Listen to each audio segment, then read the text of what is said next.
Maîtrise de l'argent. Épisode 1. Les 10 leçons financières qui peuvent changer votre avenir. Imaginez votre réveil dans 10 ans. Vous consultez votre compte bancaire. Au lieu de ressentir du stress, vous êtes serein. Les factures sont payées. Les investissements grandissent. Vous avez le choix. Vous pouvez voyager, passer plus de temps en famille, ou même faire une pause dans votre travail si vous le décidez. Imaginez maintenant l'inverse. Vous vous réveillez avec la même alarme, les mêmes soucis financiers, et cette même impression que, peu importe vos efforts, vous n'avancez jamais vraiment. Voici la surprenante vérité. La différence entre ces deux avenirs n'est souvent pas une question de chance. Ce n'est pas gagner à la loterie. Et ce n'est pas forcément gagner un salaire énorme. Le plus souvent, c'est le résultat de petites décisions financières répétées avec constance au fil des ans. Bienvenue dans Maîtrise de l'argent, le rendez-vous où la sagesse financière intemporelle rencontre l'action concrète. Dans l'épisode d'aujourd'hui, nous allons explorer 10 leçons puissantes sur l'argent qui peuvent vous aider à bâtir un avenir financier plus solide. Ces idées ne sont pas des formules magiques ou des promesses d'enrichissement rapide. Ce sont des principes pratiques qui ont aidé des millions de personnes à prendre de meilleures décisions avec leur argent. À la fin de cet épisode, vous commencerez peut-être à voir vos revenus, vos dépenses et votre avenir d'une manière totalement différente. Commençons. Introduction. L'argent fait partie de presque toutes nos décisions. Il influence notre lieu de vie, les opportunités que nous pouvons saisir, les expériences que nous partageons, et même la dose de stress que nous portons au quotidien. Pourtant, la plupart d'entre nous passent des années à apprendre les mathématiques, les sciences, l'histoire ou la littérature, sans jamais recevoir une véritable éducation sur les finances personnelles. Beaucoup de gens pensent que devenir riche signifie simplement gagner plus d'argent. Mais si c'était vrai, chaque professionnel très bien payé deviendrait automatiquement financièrement indépendant. La réalité raconte une autre histoire. Nous avons tous entendu parler d'athlètes, de célébrités ou d'entrepreneurs qui ont gagné des millions de dollars pour finalement tout perdre. Dans le même temps, beaucoup de gens ordinaires se construisent discrètement une vie financière confortable sans jamais toucher des revenus extraordinaires. Alors, quelle est la différence ? C'est rarement une seule question de revenus. C'est une question d'habitude, c'est une question de décision. Et surtout, c'est une question d'état d'esprit. La liberté financière ne se construit pas en un jour. Elle se bâtit une décision à la fois. Chaque euro que vous gagnez représente un choix. Le dépenser, l'épargner, l'investir, ou l'utiliser pour créer quelque chose qui génère encore plus de valeur. Pensez à votre vie financière comme à la construction d'une maison. Chaque bonne décision est une brique de plus. Une seule brique ne semble pas importante. Mais après des milliers de briques, vous avez une maison qui peut vous protéger pendant des décennies. Les 10 leçons d'aujourd'hui sont ces briques. Commençons par la première. Leçon 1. La richesse commence dans votre esprit. La plupart des gens croient que l'argent crée la confiance. En réalité, la confiance vient souvent en premier. Tout grand parcours financier commence par une croyance simple. Mon avenir peut être différent de mon présent. Les personnes qui bâtissent la richesse ne passent pas leur temps à se demander « Comment puis-je acheter ça ?» Au lieu de cela, elles demandent « Comment puis-je créer assez de valeur pour pouvoir m'offrir ça ?» Ce petit changement transforme complètement la donne. Imaginez deux amis qui passent devant la même magnifique maison. Le premier dit « Je ne pourrai jamais m'offrir ça ». Le second dit « Je me demande ce que je devrais bâtir pour posséder une telle chose un jour ». Le premier ferme la porte. Le second en ouvre une. Votre état d'esprit détermine les questions que vous vous posez. Et vos questions déterminent les opportunités que vous remarquez. Chaque investisseur à succès, chaque entrepreneur, chaque personne financièrement indépendante, a commencé par changer sa façon de penser, bien avant de changer la taille de son compte bancaire. C'est pourquoi la richesse commence toujours dans l'esprit, bien avant d'apparaître dans le portefeuille. Leçon 2. Vos revenus peuvent augmenter, mais vos habitudes comptent davantage. Imaginez recevoir une augmentation de 20% dès demain. Que feriez-vous de cet argent supplémentaire ? Beaucoup pensent immédiatement à un appartement plus grand, une nouvelle voiture, un smartphone dernier cri, ou des vacances plus luxueuses. Et il n'y a rien de mal à vouloir profiter de la vie. Le problème apparaît lorsque chaque augmentation de salaire entraîne automatiquement une augmentation du train de vie. Les spécialistes appellent cela l'inflation du mode de vie. Plus vous gagnez, plus vous dépensez. Résultat, vous gagnez plus qu'avant, mais votre compte bancaire reste pratiquement au même niveau. C'est comme essayer de remplir un seau percé. Vous continuez à verser de l'eau, mais le niveau ne monte jamais. Les personnes qui bâtissent une véritable richesse agissent différemment. À chaque augmentation de revenus, elles augmentent d'abord leurs investissements, et seulement ensuite leur niveau de vie. Avec le temps, même de petits montants investis régulièrement peuvent produire des résultats extraordinaires. N'oubliez jamais ceci, le véritable objectif n'est pas de paraître riche aujourd'hui. Le véritable objectif est d'être libre demain.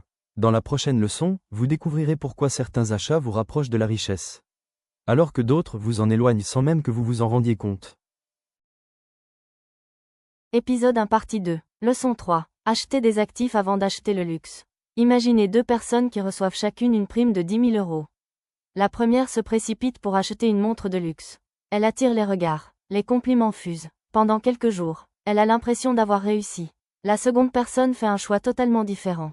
Au lieu d'acheter un objet qui perdra progressivement de sa valeur, elle investit cet argent dans des actifs capables de produire des revenus ou de prendre de la valeur avec le temps.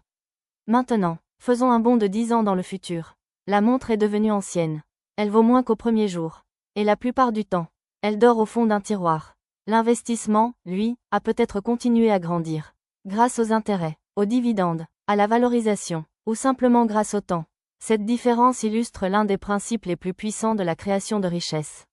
Beaucoup de personnes achètent les symboles de la réussite, avant même d'en construire les fondations. Les personnes financièrement libres font exactement l'inverse.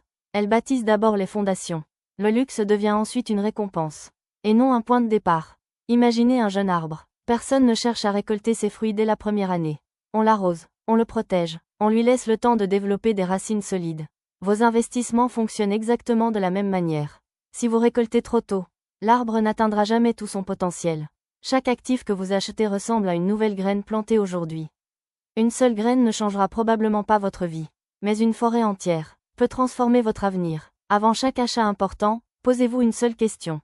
Est-ce que cet achat rendra mon avenir plus solide? Ou me procurera-t-il simplement quelques instants de satisfaction? Cette simple question peut transformer toutes vos décisions financières. Leçon 4. Faites travailler votre argent à votre place. La plupart des gens travaillent pour gagner de l'argent. Mais vient un moment où c'est votre argent qui devrait commencer à travailler pour vous. Imaginez que vous dirigiez une entreprise. Au départ, vous embauchez un seul employé. Puis 2, puis 5, puis 20. Avec le temps, votre entreprise continue de fonctionner. Même pendant que vous dormez. L'argent peut fonctionner exactement de cette façon. Chaque euro investi devient comme un petit employé. Sa mission est très simple. Créer davantage d'euros. Plus vous avez d'argent qui travaille pour vous, moins vous dépendez de votre temps pour gagner votre vie. Évidemment, cela ne se produit pas du jour au lendemain. Tout repose sur la régularité.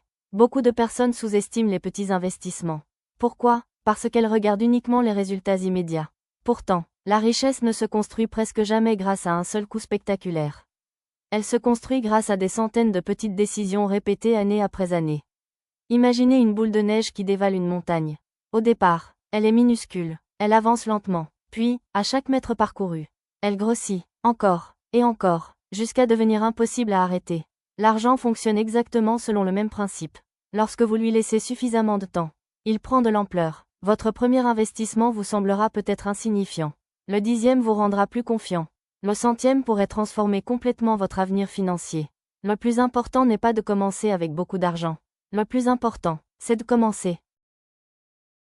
Leçon 5. Le temps est votre plus grand avantage financier. Imaginez que vous plantiez 2 arbres identiques. Le premier aujourd'hui, le second, 10 ans plus tard. Même si vous leur donnez exactement la même quantité d'eau, le même soleil, et les mêmes soins, le premier arbre sera presque toujours plus grand. Pourquoi? Parce qu'il possède un avantage que le second n'aura jamais. Le temps. Il en va exactement de même pour votre argent. Le temps permet à votre épargne de grandir. Le temps permet à vos investissements de surmonter les périodes difficiles. Et surtout, le temps permet aux intérêts composés de produire leur incroyable effet. Pourtant, beaucoup de personnes repoussent sans cesse le moment d'investir. Elles disent « Je commencerai l'année prochaine. Quand j'aurai une meilleure situation. Après ma prochaine augmentation. Quand la vie sera moins chère. » Mais la vérité est simple. Le moment parfait n'arrive presque jamais. La liberté financière ne se construit pas en attendant les conditions idéales. Elle se construit en utilisant intelligemment les ressources dont vous disposez aujourd'hui. Même de petites sommes investies régulièrement peuvent devenir considérables après plusieurs décennies. Imaginez que vous gravissiez une montagne. Vous n'atteignez pas le sommet en un seul bond. Vous y parvenez, pas après pas. Certaines étapes semblent minuscules. Certains jours paraissent interminables. Mais chaque pas vous rapproche du sommet. Votre parcours financier suit exactement la même logique. Les personnes qui deviennent financièrement indépendantes ne sont pas forcément les plus intelligentes. Très souvent, ce sont simplement celles qui ont eu suffisamment de patience pour laisser le temps récompenser leur discipline. Transition. Jusqu'à présent, nous avons découvert que la richesse commence par le bon état d'esprit. Qu'elle se construit en privilégiant les actifs plutôt que les apparences. Et que le temps est l'un des plus puissants alliés de tout investisseur. Mais réussir financièrement ne dépend pas uniquement de ce que vous gagnez. Ou de ce que vous investissez. Cela dépend aussi de ce qui se passe dans votre esprit, chaque jour. Dans la prochaine partie, nous allons découvrir pourquoi l'apprentissage continu, les bonnes décisions et la maîtrise de nos émotions sont souvent les véritables secrets d'une richesse durable. Maîtrise de l'argent. Épisode 1. Partie 3. Leçon 6. N'arrêtez jamais d'apprendre à gérer votre argent. Imaginez que l'on vous offre 2 cadeaux. Le premier, un sac contenant 100 000 euros. Le second, le savoir nécessaire pour construire une richesse durable pendant toute votre vie. Lequel choisiriez-vous? Au premier abord, la réponse semble évidente, l'argent. Pourtant, l'histoire nous enseigne une toute autre leçon. Chaque année, des gagnants de loterie reçoivent des sommes considérables, avant de les perdre quelques années plus tard. Pourquoi? Parce que l'argent, sans connaissance, ne reste généralement pas longtemps entre les mêmes mains. En revanche, les connaissances permettent de créer de la richesse encore et encore. Le monde évolue en permanence. De nouvelles technologies apparaissent, les marchés changent, certaines entreprises disparaissent, pendant que d'autres deviennent des géants. Ceux qui continuent d'apprendre sont souvent ceux qui continuent de progresser. Bonne nouvelle, vous n'avez pas besoin d'un diplôme en finance pour développer votre intelligence financière. Tout commence par une simple qualité, la curiosité. Lisez des livres, écoutez des podcasts, regardez des vidéos éducatives, étudiez les entreprises qui réussissent. Comprenez comment fonctionne l'investissement, apprenez à gérer un budget. Découvrez l'impact des impôts, de l'inflation et des intérêts composés sur votre argent. Chaque nouvelle connaissance devient un nouvel outil. Imaginez devoir construire une maison avec un simple marteau. C'est possible, mais ce sera long. Maintenant, imaginez que vous disposiez également d'une scie, d'une perceuse, d'un niveau, et d'un mètre. Tout devient plus simple. La connaissance financière fonctionne exactement de la même manière. Plus votre boîte à outils est complète, plus vous serez capable de reconnaître les opportunités lorsqu'elles se présenteront. Ne pensez jamais que vous savez tout. Les investisseurs les plus performants au monde continuent d'apprendre. Ils lisent, ils étudient, ils s'adaptent, car le jour où l'apprentissage s'arrête, la progression finit souvent par s'arrêter elle aussi. Leçon 7. Maîtrisez vos émotions avant de vouloir maîtriser votre argent. L'argent n'est presque jamais une simple affaire de calcul. C'est avant tout une affaire d'émotions. La peur, l'enthousiasme, la cupidité, l'impatience, l'espoir, les regrets. Toutes les décisions financières comportent une part d'émotion. Imaginez que vous suiviez les marchés financiers pendant une période difficile. Les cours chutent, les journaux annoncent une catastrophe. Les réseaux sociaux alimentent la panique. Beaucoup vendent tous leurs investissements. Non pas parce que c'est une bonne décision, mais parce qu'ils ont peur. Quelques mois plus tard, les marchés repartent à la hausse.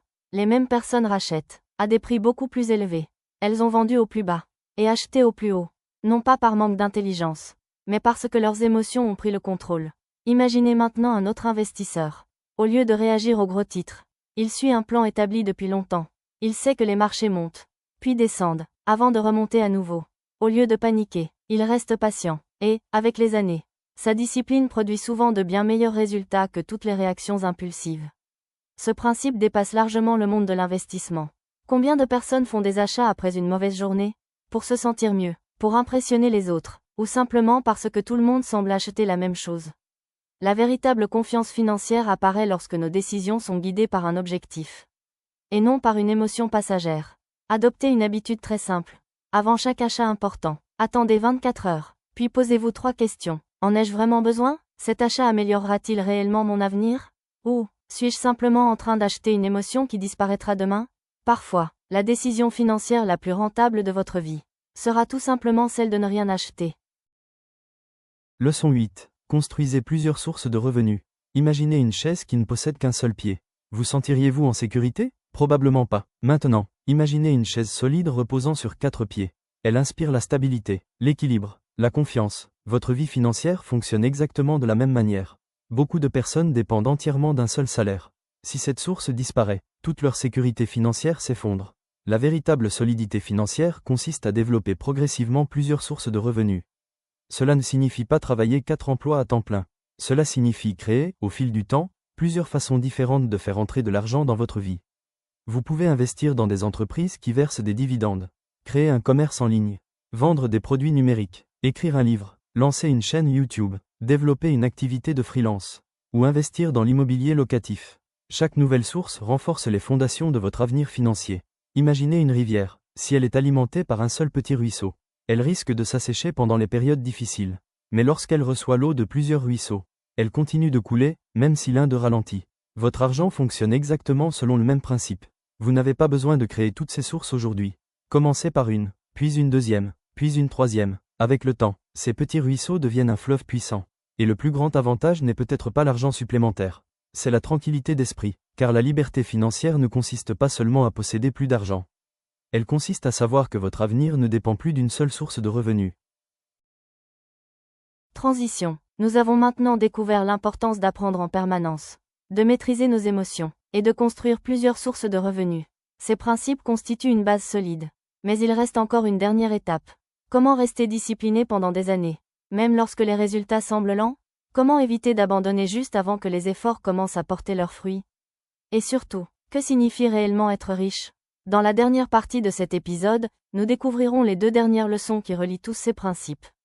Et nous verrons pourquoi la véritable liberté financière va bien au-delà de l'argent lui-même. Épisode 1, partie 4, dernière partie, leçon 9. Pensez sur le long terme. Imaginez que vous vous trouviez à l'entrée de 2 chemins. Le premier est facile, attrayant, rempli de récompenses immédiates. À chaque étape, il vous offre un nouveau plaisir. Le dernier smartphone, une voiture plus luxueuse, des vacances plus coûteuses. La satisfaction est instantanée, mais elle disparaît presque aussitôt. Le second chemin est très différent. Il est plus long, parfois plus silencieux, parfois plus difficile. Au lieu de rechercher le plaisir immédiat, chaque pas représente un investissement dans votre avenir. Au début, le premier chemin paraît beaucoup plus séduisant. Pourtant, quelques années plus tard, quelque chose d'extraordinaire se produit. Les personnes qui ont choisi la patience découvrent que le temps a travaillé discrètement en leur faveur. Les investissements qu'elles ont réalisés ont grandi. Les compétences qu'elles ont développées leur ouvrent de nouvelles opportunités. Les bonnes habitudes qu'elles ont répétées sont devenues naturelles. Pendant ce temps, celles qui n'ont pensé qu'au présent ont souvent l'impression de recommencer sans cesse à zéro. L'une des plus grandes erreurs financières consiste à croire que chaque décision doit produire un résultat immédiat. La véritable richesse n'arrive presque jamais dans un feu d'artifice. Elle grandit en silence, comme un arbre dont les racines se développent longtemps sous terre, bien avant que l'on puisse admirer ses branches. Chaque euro que vous épargnez, chaque compétence que vous développez, chaque investissement réfléchi que vous réalisez, chaque dépense inutile que vous évitez, pris séparément, ces gestes semblent parfois insignifiants, mais réunis, ils façonnent la personne que vous serez dans 10, 20 ou 30 ans. À chaque grande décision financière, posez-vous une seule question. Est-ce que mon futur moi me remerciera pour ce choix? Cette simple question peut transformer votre vie. Leçon 10. La véritable richesse, c'est la liberté. Beaucoup pensent que le but de l'argent est de devenir riche. Mais la richesse n'est pas la destination. La véritable destination, c'est la liberté. Pensez aux personnes les plus heureuses que vous connaissez. Très peu définissent leur réussite uniquement par le nombre de voitures qu'elles possèdent. Ou par la taille de leur maison. Ce qu'elles apprécient réellement est beaucoup plus précieux. La liberté de choisir leur vie. La liberté de passer du temps avec leur famille. La liberté de travailler sur des projets qui les passionnent. La liberté d'aider les autres. La liberté de dire non à ce qui ne correspond pas à leurs valeurs. L'argent n'est qu'un outil, comme une clé. Une clé n'a pas beaucoup de valeur par elle-même. Son rôle est d'ouvrir des portes. La liberté financière fonctionne exactement de cette manière. Elle ouvre des possibilités qui resteraient autrement inaccessibles. Elle vous offre davantage de choix. Elle réduit une grande partie du stress lié à l'argent. Elle vous permet de consacrer votre énergie à ce qui compte vraiment. Cela ne signifie pas que votre vie deviendra parfaite. Tout le monde rencontre des difficultés. Mais lorsque vous disposez d'une stabilité financière, vous faites face aux défis avec davantage de confiance. Et beaucoup moins de peur. Le plus grand investissement que vous puissiez réaliser ne concerne pas uniquement votre portefeuille. Il concerne la vie que vous êtes en train de construire. Car le véritable objectif de la richesse n'est pas d'accumuler toujours plus de biens. C'est de vivre davantage d'expériences, de créer davantage de souvenirs, d'être plus généreux, de ressentir davantage de sérénité, et surtout, d'être libre. Conclusion. Prenons quelques instants pour revenir sur ce que nous avons appris aujourd'hui. Nous avons découvert que la richesse commence dans notre façon de penser. Que nos habitudes comptent bien davantage que notre niveau de revenu. Que les actifs construisent un avenir solide, tandis que les apparences disparaissent rapidement. Nous avons compris que l'argent peut devenir un véritable collaborateur qui travaille à notre place. Nous avons vu que le temps est l'un des plus grands alliés de ceux qui investissent avec patience. Nous avons appris que l'éducation financière est un apprentissage qui ne s'arrête jamais. Nous avons compris pourquoi la maîtrise de nos émotions est indispensable pour prendre de bonnes décisions. Nous avons découvert que plusieurs sources de revenus renforcent notre sécurité. Nous avons vu l'importance de penser à long terme. Et enfin, nous avons compris que le véritable objectif de l'argent n'est pas simplement de devenir riche, mais de devenir libre. Aucune de ces leçons n'exige la perfection. Vous n'avez pas besoin de gagner des centaines de milliers d'euros par an. Vous n'avez pas besoin d'être un expert de la finance. Vous n'avez pas besoin d'attendre le moment idéal. Vous avez simplement besoin de commencer. Une décision, une habitude, un investissement, un livre, une conversation, un pas après l'autre. Souvenez-vous, chaque forêt est née d'une seule graine. Chaque grande entreprise est née d'une seule idée. Et chaque personne devenue financièrement indépendante a commencé exactement comme vous. Le jour où elle a décidé d'arrêter de subir sa situation, pour commencer à construire son avenir. Aujourd'hui, peut être ce jour-là. Appel à l'action. Si cet épisode vous a apporté de la valeur, Souvenez-vous que la croissance financière commence toujours par l'apprentissage. Abonnez-vous à Money Mastery et retrouvez-nous chaque semaine pour découvrir les meilleures idées sur la finance personnelle, l'investissement, l'entrepreneuriat, la productivité et le développement personnel. Si une de ces leçons vous a particulièrement marqué, partagez-la avec une personne qui pourrait en avoir besoin. Parfois, une simple conversation peut changer toute une vie. Et avant de quitter cette vidéo, prenez quelques secondes pour répondre à cette question. Quelle est la seule décision financière que je peux prendre aujourd'hui pour remercier mon futur moi demain? Commencez par là, car votre chemin vers la liberté financière ne commence pas l'année prochaine. Il commence aujourd'hui. Merci d'avoir regardé cet épisode. Et d'ici notre prochaine rencontre, continuez à apprendre, continuez à grandir, et continuez à construire l'avenir que vous méritez.